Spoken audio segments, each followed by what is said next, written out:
দর্শক ঠিক ইতিমধ্যে এখানে সাংবাদিকদের উপর হামলা করেছে সাধারণ শিক্ষার্থীরা। আন্দোলন করতে আসা শিক্ষার্থীরা কিন্তু সাংবাদিকদের উপর হামলা করেছে, আর এতেই কিন্তু সাংবাদিক সমাজ, সাংবাদিকরা ক্ষিপ্ত হয়েছে। সাংবাদিকদের উপর কিন্তু স্টার নিউজের একজন সাংবাদিকের উপর হামলা হয়েছে। এই হামলার ফলেই কিন্তু সাংবাদিকরা ক্ষিপ্ত হয়েছেন। দর্শক আপনারা জানেন যে ঠিক শিক্ষার্থীরা আন্দোলন করে আসছিল শিক্ষামন্ত্রীর পদত্যাগের দাবিতে, আর সেই শিক্ষামন্ত্রীর পদত্যাগের দাবি চেয়ে যখন সাংবাদিকরা এখানে দিন রাত নিরলসভাবে পরিশ্রম করছিল শিক্ষার্থীদের জন্য, যখন সাংবাদিকরা দিন রাত নিরলসভাবে পরিশ্রম করছিল, সেখানে সাংবাদিকের গায়ে হাত, এটি কিন্তু কোনোভাবেই সাংবাদিকরা মেনে নিতে পারেনি।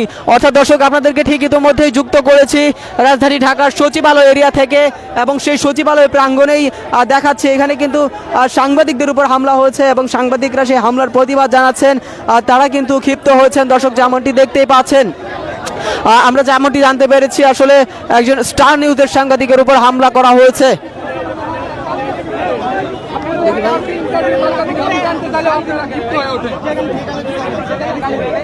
ওই কোনায় গালি দিছে, বলে গালি দিছে। আমার কি কারণে গালি দিছে? কি কারণে গালি দিছে? আমরা কি কিছু করেছি?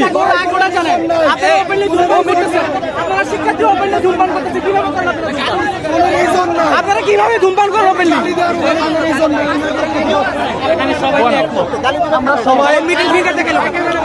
আমরা সবাই পরীক্ষা দিয়ে চলে আসছি, এখানে কেউ ভুয়া না। ভুয়া থাকতে পারে, কিন্তু এখন আমাদের কেউ ভুয়া, আমরা সবাই শিক্ষার্থী।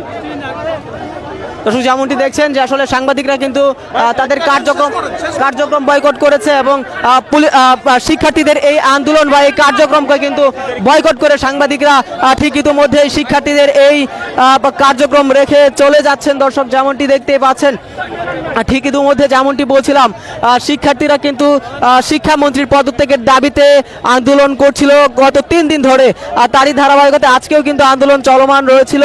আর সেই আন্দোলনের মধ্যে শিক্ষার্থীরা কিন্তু সাংবাদিকদের উপর হামলা করেছে, আর এই সাংবাদিকদের উপর হামলার প্রতিবাদে কিন্তু সাংবাদিকরা তাদের কার্যক্রম বয়কট করেছে এবং সাংবাদিকদেরকে নানানভাবে গালিগালাজও করেছেন শিক্ষার্থীরা। তারই কারণে কিন্তু সাংবাদিকরা আজ তাদের এই যে আন্দোলন, অর্থাৎ শিক্ষামন্ত্রীর পদত্যাগের দাবিতে যে আন্দোলন নিয়ে তারা রাজপথ ঘেরাও দিয়েছে, রাজপথে আন্দোলন সংগ্রাম করছে, সেই আন্দোলন সংগ্রাম কিন্তু সকল সাংবাদিকরা একত্রিত হয়ে বয়কট করেছে। যেমনটি দেখতেই পাচ্ছেন, সব সাংবাদিকরা কিন্তু ঠিক ইতিমধ্যেই চলে যাচ্ছে।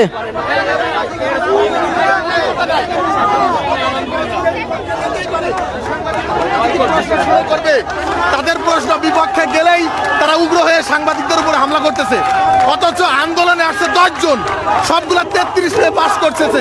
বুঝছেন, পারিবারিক শিক্ষাগুলো দেখেন একটু কি অবস্থা তাদের। দর্শক এবার শিক্ষার্থীদেরকে দেখছেন, তারা কিন্তু ভুয়া স্লোগান করছেন এবং সাংবাদিকদের উপর হাত তোলার পরেও কিন্তু তারা ভুয়া স্লোগান করছেন।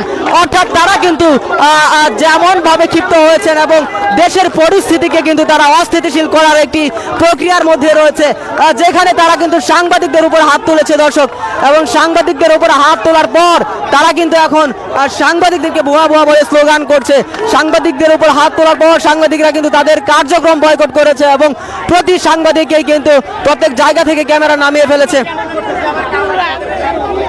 দর্শক, এই ছিল সর্বশেষ তথ্য আপডেট। সাংবাদিকদের উপর হামলা এবং মারধরের ফলেই কিন্তু সাংবাদিকরা ঠিক তাদের যে কার্যক্রম সেটিকে কিন্তু বয়কট করেছে। অর্থাৎ শিক্ষার্থীরা যে শিক্ষামন্ত্রী মিলনের যে পদত্যাগের দাবি নিয়ে আন্দোলন এসেছেন, সেই আন্দোলনকে কিন্তু সাংবাদিকরা বয়কট করেছে। দর্শক, এতক্ষণ আপনাদের সাথে সচিবালয় থেকে যুক্ত ছিলাম আমি আল ফাহাদ।